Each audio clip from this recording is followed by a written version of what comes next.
Now listen to part of a lecture on this topic in a cultural geography class. Today, I'd like to talk about a German landowner, Johann Heinrich von Thunen, who lived in the 17th century. After researching ways to make his estate more profitable, von Thunen developed a model of zones, represented by concentric rings to explain market forces. In the center is a city, an imaginary one, to represent the market. As I'm talking about these zones, keep in mind that we're talking about the days before refrigeration, electricity, and so on. Okay, so the first ring around the city represents the zone that includes dairy farming and such crops as fruit and vegetables. Milk and fresh produce tend to spoil and therefore have to reach the market quickly. The second ring is the wooded zone, used for growing timber. Logs are heavy to transport but necessary, both as a fuel and as a building material. The third ring is the grain zone. Wheat for bread is light and less perishable than fresh produce, so it can be grown further from the market. Next is the livestock zone. People can walk their cows or sheep to market. The livestock zone is the final one. The area beyond that zone is too far from the center to be considered for commercial farming. Now, interestingly, von Thunen's model is still applicable today in terms of transportation costs and the cost of land.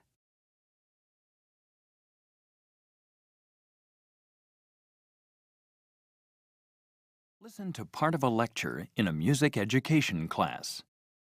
I'm sure you've heard of the Mozart Effect, a term coined to refer to the results of a neuroscience music brain experiment.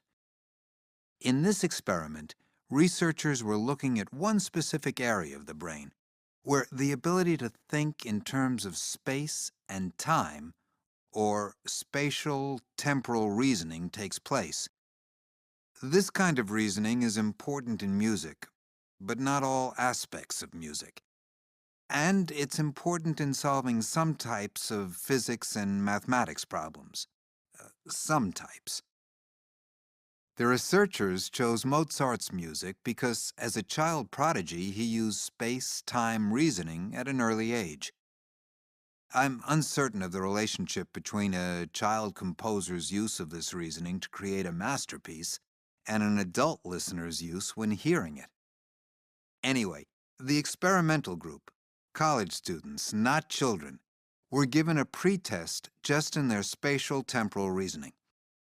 Then they were divided into three groups. One heard no music, one a variety of different kinds of music, and one group only heard Mozart. Afterwards, all the subjects took an intelligence test. The results?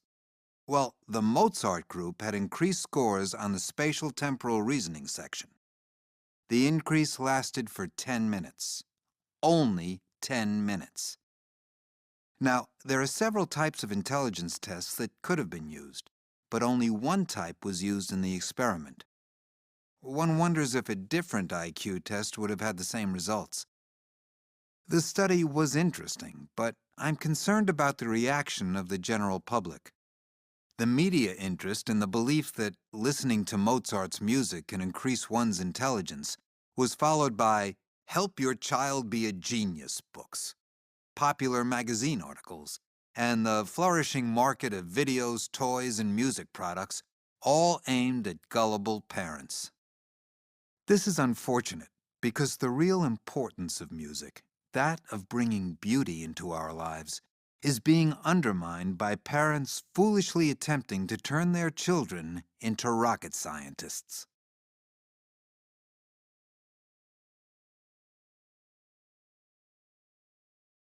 Now listen to part of a lecture on this topic in an ecology class. So, we've been looking at animal behavior, and especially the process of imprinting in young birds. Of course, the first thing a young gosling sees when it hatches is its mother. Now, birds that walk almost immediately after hatching, as opposed to those who are helpless and can't get around for several weeks, have to follow their mother for their own safety, for their survival. It seems that walking birds will follow just about anything that moves and has eyes. In fact, we've seen that they will easily imprint on human beings. But some researchers have gone even further. One set of experiments, for example, has found that young geese will imprint on inanimate objects, such as plastic milk bottles that are attached to a moving object, like an electric toy train. Now, it seems that in some species of birds, and this includes nesting birds, which are helpless after hatching, imprinting can affect later learning and social behavior. For example, territorial behavior. If a human takes on the role of the parent, the bird's social behavior becomes directed at the wrong object or species. A bird that sees a human as one of its own kind and follows or accompanies a human will not understand the importance of keeping to its own territory. This is why wildlife specialists tell us not to try to raise young birds that we find outside a nest. If the bird becomes attached to us, it can't learn to associate with its own species and would quickly be rejected.